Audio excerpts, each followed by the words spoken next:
को जैसे ही खबर आई थी कि केंद्र सरकार ने 18 से 22 सितंबर तक संसद का विशेष सत्र बुलाया है, इसके बाद से ही एक देश एक चुनाव की चर्चा तेज हो गई है। अब ऐसे में अटकलें तेज हो गई हैं कि केंद्र की मोदी सरकार संसद में एक देश एक चुनाव बिल लेकर आ सकती है। संसद का विशेष सत्र बुलाने का फैसला सुन विपक्ष भड़क गया है।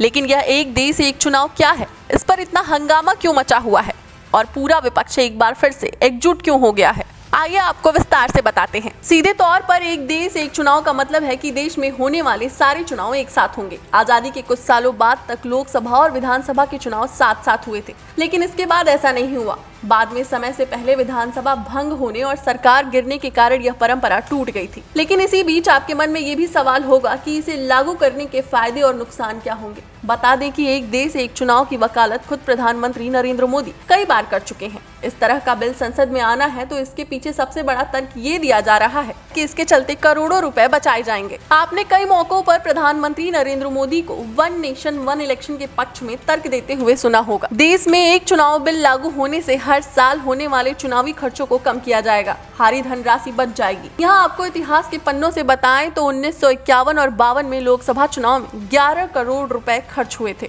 जबकि 2019 लोकसभा चुनाव में 60 करोड़ रुपए की भारी भरकम राशि खर्च की गई थी। पीएम मोदी का कहना है कि इससे निश्चित रूप से देश के संसाधन बचेंगे और विकास की गति धीमी नहीं पड़ेगी। इसके अलावा एक देश एक चुनाव के पक्ष में तर्क ये भी दिया जा रहा है कि चुनाव बिल लागू होने के बाद इस तरह का जब बिल आ जाएगा तो बार बार चुनाव कराने की झंझट नहीं रहने वाली। चुनावी झंझटों से बचा जाएगा, क्योंकि हर साल हर महीने इन चुनावों के आयोजन में पूरी की पूरी स्टेट मशीनरी और संसाधनों का इस्तेमाल किया जाता है। अगर one nation one election bill लागू हुआ तो बार बार की तैयारियों से छुटकारा मिल जाएगा। इसका एक और फायदा होगा कि पूरे देश में चुनाव के लिए एक ही वोटर लिस्ट होगी और कहा यह भी जा रहा है कि सरकार के विकास कार्यों में रुकावट नहीं आएगी। एक देश एक चुनाव के समर्थन का एक और कारण है कि बार बार देश में चुनाव होने के चलते आचार संहिता लागू होती है और सरकार कोई नीतिगत फैसला नहीं ले पाती है। अगर इस तरह बार बार चुनाव नहीं होंगे तो सरकार आसानी से विकास कार्यों के लिए फैसले लेने के लिए स्वतंत्र होगी, क्योंकि वहां कोई आचार संहिता का दबाव,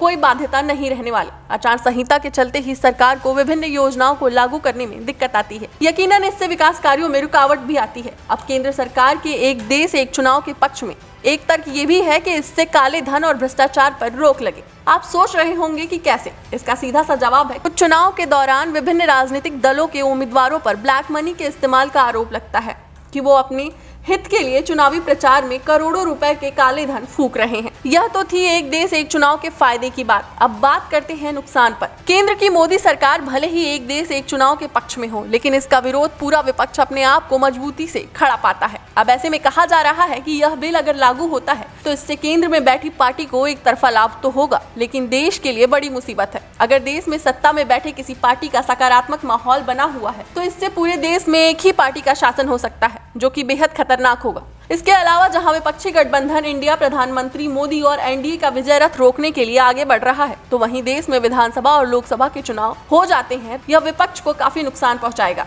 यहाँ इसके खिलाफ एक तर्क ये भी दिया जा रहा है कि इससे राष्ट्रीय और क्षेत्रीय पार्टियों के बीच मतभेद और ज्यादा बढ़ जाएगा, क्योंकि ये दल विधानसभा में अपनी मजबूती और मजबूत स्थिति को पहचानते हैं। हालांकि लोकसभा चुनाव के लिए लोग एकजुट हुए हैं, इसका यह मतलब ये बिल्कुल नहीं है कि अब लोकसभा में ये लोग एकजुट हुए हैं तो विधानसभा में जो सीट्स हैं, जो चुनाव हैं, अपने हाथों से जाने देंगे। ये भी कहा जा रहा है कि एक तरफ से चुनाव राष्ट्रीय पार्टियों को बड़ा फायदा पहुंचाएगा और छोटे दल यहाँ पर भारी नुकसान झेलेंगे। अगला तर्क नुकसान को लेकर ये भी दिया गया है कि अगर एक साथ ही विधानसभा और लोकसभा चुनाव होते हैं तो वन नेशन वन इलेक्शन की पॉलिसी फॉलो की जाती है तो चुनाव में परिणाम आने में देर हो सकती है। आपको बता दें कि ऐसा पहली बार नहीं हुआ है। इस तरह की चर्चा पहली बार नहीं है। देश में पहले भी इस पर चर्चा हो चुकी है और वन नेशन वन इलेक्शन को फॉलो किया जा चुका है। आपको बता दें कि 1912, 1957 और 1967 में वन नेशन वन इलेक्शन को फॉलो किया गया है। डेस्क रिपोर्ट, अटल टीवी।